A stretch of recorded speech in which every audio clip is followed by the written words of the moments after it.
Bismillahirrahmanirrahim. Assalamualaikum warahmatullahi wabarakatuh. Bertemu lagi kita dalam channel Belajar Bersama Cikgu Din. Apa khabar semua? Cikgu harap semua murid-murid sihat dan bersedia untuk belajar pada hari ini.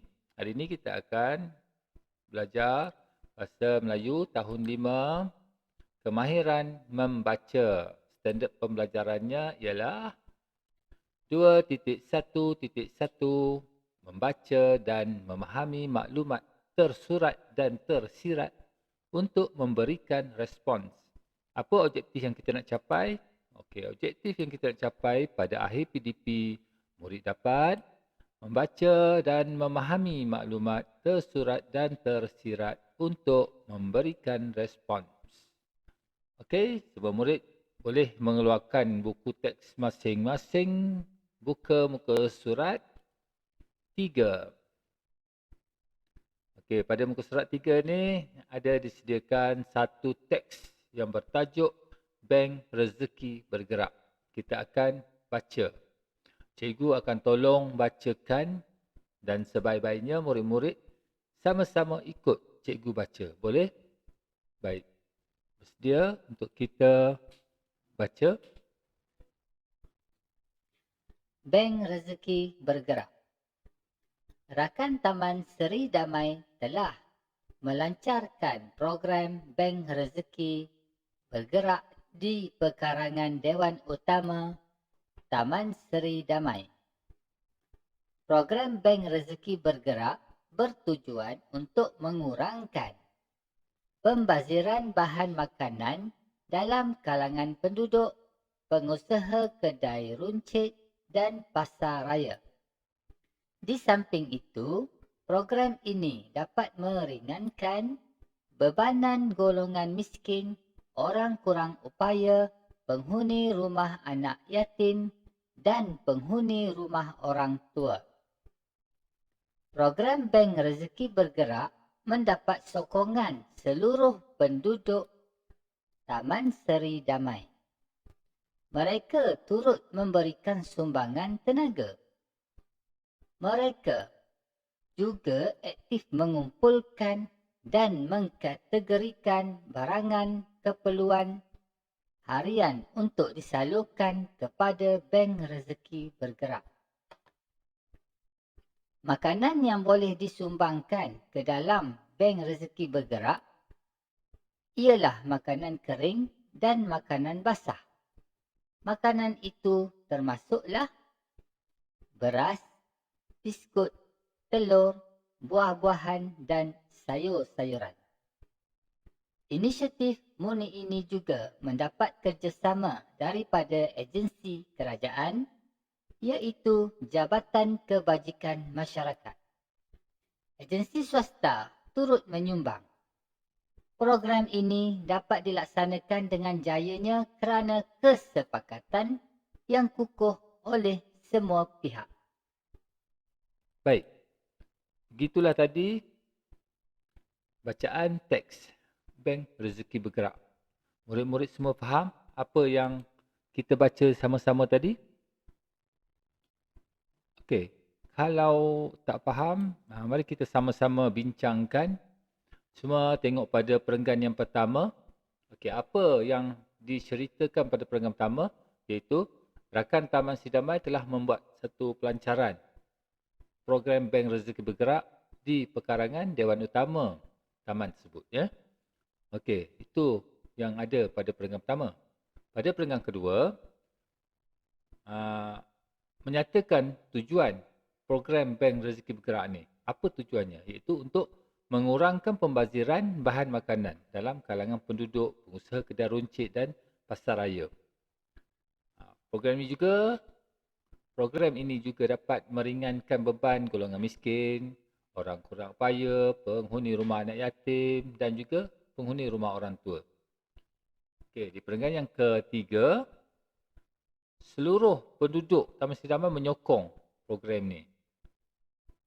Mereka juga turut memberi sumbangan tenaga. Juga aktif mengumpul dan mengkategorikan barang keperluan harian untuk disalurkan kepada bank Rezeki Bergerak. Okey. Di perenggan yang keempat, kebanyakan makanan yang disumbangkan ke dalam bank rezeki bergerak ialah makanan kering dan makanan basah. Termasuklah biskut, beras, telur, buah-buahan, sayur-sayuran, semua ada. Okey. Penubuhan bank rezeki bergerak ni telah mendapat perhatian dan kerjasama daripada agensi kerajaan seperti Jabatan Kebajikan Masyarakat. Selain itu, agensi swasta juga ada turut menyumbang.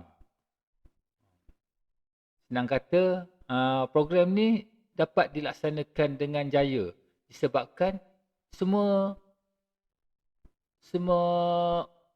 orang bersepakat untuk menjayakannya, daripada penduduk, agensi kerajaan, termasuklah agensi swasta.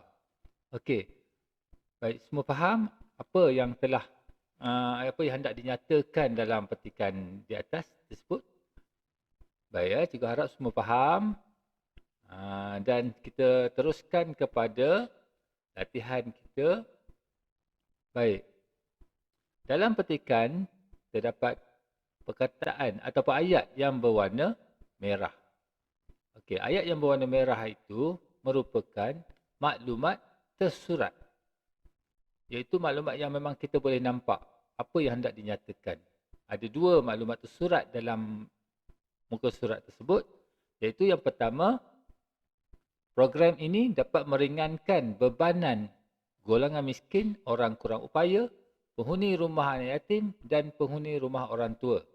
Itu yang pertama. Maklumat tersurat yang kedua, mengkategorikan barangan keperluan harian untuk disalurkan kepada bank rezeki bergerak. Baik. Apa yang kita nak buat pada hari ini ialah memberikan respon kepada maklumat tersurat. Baik. Contoh kita tengok untuk maklumat tersurat yang pertama, iaitu program ini dapat meringankan beban golongan miskin, orang kurang upaya, penghuni rumah anak yatim dan penghuni rumah orang tua. Responnya, kita mestilah sentiasa membantu. Kita ambil semula apa yang ada di dalam maklumat tersurat itu, iaitu membantu golongan miskin, orang kurang upaya, penghuni rumah anak yatim dan penghuni rumah orang tua. Itu respon kepada maklumat tersurat yang pertama. Okey, bagaimana pula dengan respons untuk maklumat tersurat yang kedua? Mengkategorikan barangan keperluan harian untuk disalurkan kepada bank rezeki bergerak. Macam mana responnya? Baik, kita hendaklah memasukkan barangan keperluan harian mengikut kategori untuk disalurkan kepada bank rezeki bergerak. Okey, murid-murid boleh ikut cikgu. Kita hendaklah memasukkan barangan keperluan harian mengikut kategori untuk disalurkan kepada bank bergerak, bank rezeki bergerak. Okey, dapat? Itulah respons untuk maklumat tersurat yang kedua. Jadi, cikgu minta murid-murid salin semula latihan ini di dalam buku BM2 dan lengkapkan jawapannya seperti mana yang telah diterangkan. Cikgu rasa setakat itu saja pembelajaran kita pada hari ini. Sehingga berjumpa lagi. Sekian, terima kasih. Assalamualaikum.